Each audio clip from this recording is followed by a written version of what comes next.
everybody, it's Joey G. Happy Saturdays. Finishing up my factions report. What's up? Shitty day out here in Philadelphia. Let's finish off where I left off with the factions. DX, the third greatest faction of all time. But the greatest faction of all time, the two greatest factions of all time. The second is the 4 Horsemen. To me, the best 4 Horsemen ever was the 1987 version with Ric Flair, Tully Blanchard, Arn Anderson, and Lex Luger. A lot of people say Flair, the original Horseman, Flair, Tully, Arn, and Ole were the best. But, I mean, yeah, they were great. You never can duplicate the first Horseman. I just think Luger fit the role better than Ole Anderson. The Horsemen were just great. I mean, in the 80s, they were the reason I watched the NWA, which was WCW. A lot of different factions of the Horsemen through the years, but they were always, you always threw that up. You knew Rick and Arn. As long as you had Ric Flair and Arn Anderson in there, you could really put any other two in there, and it could fill the void. You know what I mean? But going back to the Horsemen, I can remember they had so much heat, in the WCW. I remember back in the day when they locked Dusty Rhodes in the cage, and it looked like Flair was going to shake his hand, and then Flair, Ole, Arn, they just ripped Dusty apart. I mean, the fans were so close to the cage. Flair tells a story about it. Flair didn't know if he was going to leave that arena. I think it was in Greensboro. They didn't know. Yeah, it was in somewhere in North Carolina. I think it was Greensboro, though. And Flair said, I didn't know if I was going to be able to leave the building. That's how much heat the Horsemen had. I mean, when they rolled on Ricky Morton in the locker room, and this is going back, a lot of you young bucks won't know about this. When there was Ric Flair and the 4 Horsemen, and Rick them killer promos. I mean, they all had belts. J.J. Dillon was their manager. They were that was the one thing in the 80s that the NWA had. You know what I mean? WCW used to be the NWA, for you that don't know. And they were great. I mean, Ric Flair's matches were great. I mean, when you can just cut them killer promos and then go out and back it up. And then when you got wrestlers, I mean, for a 4 Horsemen, when you got Ric Flair, Tully Blanchard, Arn Anderson, and Lex Luger, even with Barry Windham or Ole Anderson. But, I mean, at one time, in 87, you had Flair with the world title. You had Tully and Arn with the tag team titles, and you had Luger with the U.S. title. I mean, that was just the best look, because Luger was like, at that time, that's my favorite 4 Horsemen. And in a minute, I'll go over, some of the other factions of the 4 Horsemen that were just horrible. But, in my opinion, Flair, Tully, Arn, and Luger was the best 4 Horsemen ever. I mean, Luger just fit that role. With Ole in there, it looked just like an old man. I mean, Ole could cut killer promos. Ole, I was good on the mic. Ole's a straight-up guy. Ole Anderson, I'm talking about. And he was the voice behind that Black Scorpion, that came after Sting in the early 90s. I said that. But just Luger looked the part like he was going to take Flair's spot. Luger fit that. A lot of people shit on that, saying that Luger version of the Horseman wasn't good. I think that was the best 4 Horsemen ever. Like I said, Flair, Anderson, Arn Anderson, Tully Blanchard, and Lex Luger. Then after Luger left, it was Barry Windham, which was the Hall of Fame version that went in. You know what I mean? JJ was a great manager. I remember when Luger had Nikita up they threw the chair over in summer of '87, the night that rocked the world, and Dr. Steve Williams beat Big Bubba for the UWF title. And that's when the UWF was merging with Crockett, and they bought the UWF, and JR became the head announcer, and blah, blah, blah. And that's why Tony Schiavone went to the WWF in 1989 to 1990 for a year, because the WCW, now gave JR the head job down there, the head play-by-play job. But the Horsemen were, great. Tully and Arn leaving in the late 80s, too. They went at the same time, if you remember, in 89. Barry Windham went to the WWE as he was a part of the Horsemen. He went as called the Widowmaker, and then Tully and Arn went and became the Brainbusters. So, Rick was just there, and then he became, a face, and then Ric Flair was doing tags with Sting, and then, Ole, and, then they all came back, and then Arn came back from the WWE, and then it was Ric Flair, another 4 Horsemen version. It was Flair, and I liked this version. It was Ric Flair, Arn Anderson, Barry Windham, and Sid. And Ole was their manager. And that was all right. I used to like that version. That version was cool. I can remember Halloween Havoc 1990, where Barry Windham dressed up like Sting, and the main event was Sting versus Sid at Halloween Havoc 1990 in Chicago at the UIC Pavilion. And watched it on the network. Halloween Havoc 1990. And Sting versus Sid in the main event for the NWA World title. And Sting, some way, goes back in the locker room switching, and Barry Windham comes out dressed up like Sting. You know what I mean? Just like Mr. Anderson did a couple years ago on Impact. You know, the surfer, flat top, comes in, goes to pick up Sid. Sid falls on top of 1, 2, 3. I really thought Barry Windham was Sting. Sid won. You know what I mean? Everybody was going nuts. You know what I mean? Sid was back then. I can remember in the Pro Wrestling Illustrated it said they went into 1990 with Sting as the world champion. Or 1991. Yeah, 1991. And, was it 1991? Yeah, they went into 1991 to Sting as champion. Flair won it right in the beginning of 91 in the Meadowlands. And it said, at the many letters of Sid Vicious's name. And it said, reason why Sting won't be world champion. It said Sid Vicious, every letter. And it never happened, you know what I mean? But that Four Horsemen version was alright. And, you know, and then Flair went to WWE, and they could have the Four Horsemen in WWE. There was a rumor they were going to have Bobby the Brain manage it, and it was going to be Ric Flair, Razor Ramon, Mr. Perfect, and Shawn Michaels. That was going to be, that's a legitimate, and it was going to, and Bobby the Brain was going to, and they were going to call themselves the Four Horsemen in the WWE. Also, an FYI, in '89 when Tully and Arn left and Barry Windham left, Ric Flair could have left too. And can you imagine that Four Horsemen at that time? Basically, the NWA probably would have went out of business, and they would have never been a Monday Nitro because they already lost so much in Tully and Arn and in Barry. And if you remember back then, the 89 and 88, 89, 90, the NWA wrestlers had a chance. They were jumping to WWF. You know what I mean? And just imagine that. With Hulk Hogan on the top of the card, then you got Ric Flair and the Horsemen. It would have been the real Four Horsemen, not like another version of it. Because I don't know if that would have worked in WWE. Flair, Scott, Flair, Razor, Shawn Michaels, and Perfect with Bobby Heenan. Yeah, I just don't know if that would work. But if you brought the original the original Four Horsemen into the WWF at that time, wow. Oh, that would have been.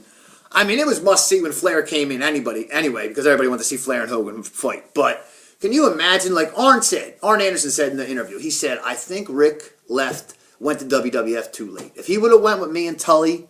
And then Barry came. If he would have went with us in '88, can you just imagine that? And Arn Anderson kicked it. He said, me and Tully went. Barry was going. If Rick would have went, JJ would have left. Imagine if JJ would have. JJ ended up going there anyway a couple years later, 2 years later, and was Vince's right-hand man. So, JJ Dillon. So, imagine the Four Horsemen. And then Flair came back in the WWF in 1988-89. But then Flair left. He came back. And then the first Horseman that came back was Ric Flair, Arn Anderson, Ole Anderson, and Paul Roman. I like Paul Roman. Paul Roman keeps it real, legitimate dude. I like him. I heard some of his shoot interviews on YouTube. Great. Go check it out if you get the chance.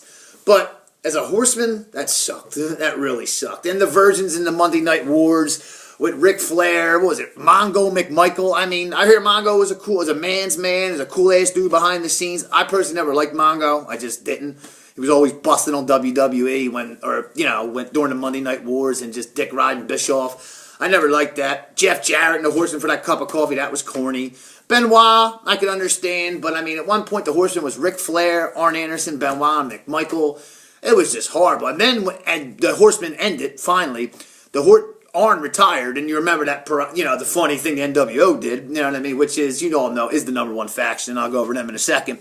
But, they did that promo and Arn was gone, and Perfect, Kurt Hennig jumped ship and went in the NWO. The Four Horsemen was Ric Flair, Chris Benoit, Dean Malenko, and Steve McMichael. I mean, it was just, Four Horsemen, great faction, second greatest of all time, but Ric Flair, Arn Anderson, Tully Blanchard, and Lex Luger, that's the best Horseman. Barry Windham in there, Ole, any of them. But after Flair came back, none of the Horsemen. The Horsemen were never the same in the 90s as they were in the late 80s. I'll just leave it at that. And for you young fans, you just have to go back and watch the network. All right, the best faction of all time, as you know, my favorite faction, and it is the greatest faction, the faction that changed wrestling, the New World Order. NWO for life. And I'd be saying it's for life, Hogan, not for life. For life, brother. For FYI, for your information, Conan and Kevin Nash used to always make fun of Hogan going, for life. If you remember back on the Nitro, Kevin Nash said, hey, Hawk, it's not for life. And he goes, Conan, what is it? It's for life.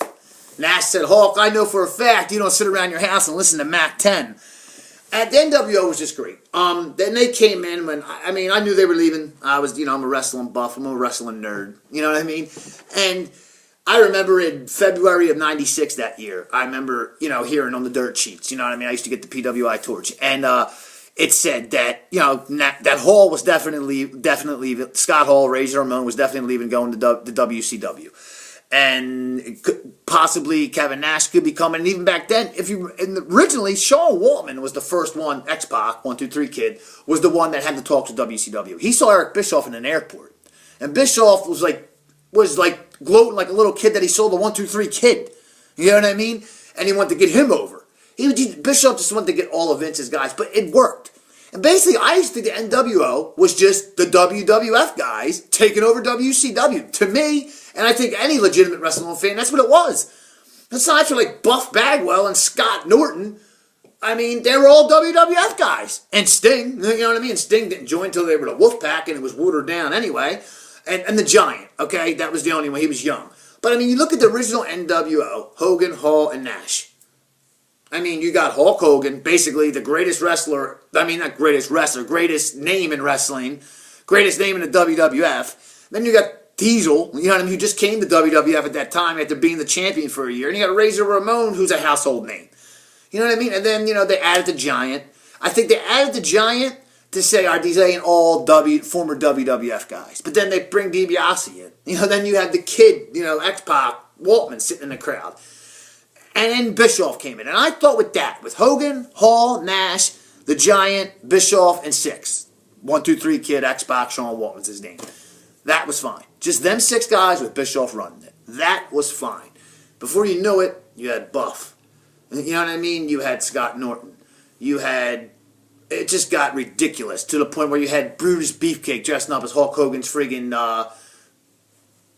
his fucking bitch. Excuse my language, I'm trying not to curse, I'm sorry. What do you call it? But that's what the disciple.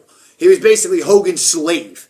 Like, remember when the Warrior debuted in WCW and he came out when, and Warrior just, like Bischoff said, I felt like it was the longest, promo of my life. Bischoff looked right at the disciple and said, "Is this your barber?" when he's talking to Hogan, you know what I mean?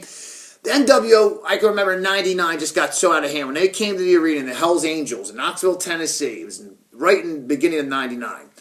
And, Raw was starting to really kick their ass. And the whole company was NWO. You had the NWO Black and White. You had the NWO Wolfpack. You had the LWO with the Spanish. I mean, the Mexicans. It was unbelievable. It just got too watered down. If they just would have kept it as it was, if they just would have kept it Hogan, Hall, and Nash, I think that would have just... What if, should have, could have, whatever. The NWO made a great faction. You know what I mean? They're the greatest faction of all time. The only problem is that they destroyed WCW. They went out every week and just beat everybody up, beat everybody down, and everybody sold. There was no coming back. You know what I mean? There was nothing until Sting, finally a year and a half later beat Hogan in Starrcade '97. But they thought in 1999 that they could still do it. 3 years after it happened, the wrestling world was just changing. But I will say, the NWO, if it wasn't for the NWO, there'd be no DX. DX, as much as, Shawn Michaels is my favorite wrestler and everything, with Bret Hart. But if there was no NWO, there'd be no DX. DX, as Shawn Michaels said, is a spinoff of the NWO. You know what I mean? And basically, it's the clique.